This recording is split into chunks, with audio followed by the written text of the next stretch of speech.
কারণ আমার আল্লাহ বলেছে বান্দারে নারীদেরকে পায়ের মাটি দিয়ে সৃষ্টি করি নাই, নারীদেরকে হাতের মাটি দিয়ে সৃষ্টি করি নাই, নারীদেরকে মাথার মাটি দিয়ে সৃষ্টি করি না। কারণ আমি আল্লাহ জানি আমি যদি নারীকে পায়ের মাটি দিয়ে তৈরি করতাম নারীরা পুরুষের পায়ের তলায় থাকতো, আমি যদি নারীকে হাতের মাটি দিয়ে তৈরি করতাম নারীরা পুরুষের হাতের মুষ্ঠের মধ্যে থাকতো, আমি যদি নারীকে পুরুষের মাথার মাটি দিয়ে তৈরি করতাম নারীরা পুরুষের মাথার উপরে উঠে নাচতো। কিন্তু আমি আল্লাহ পায়ের মাটি দিয়ে তৈরি করি নাই, হাতের মাটি দিয়ে তৈরি করি নাই, মাথার মাটি দিয়ে তৈরি করি নাই, আমি পুরুষের বুকস্থলের বাম পাজরের মাটি দিয়ে নারীকে তৈরি করেছি। এই জন্য নারীর স্থান পায়ের তলে নয়, হাতের মুষ্টিতে নয়, মাথার উপরে নয়।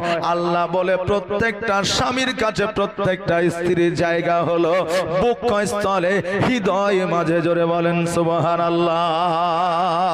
নারীরা গোলাম নয়।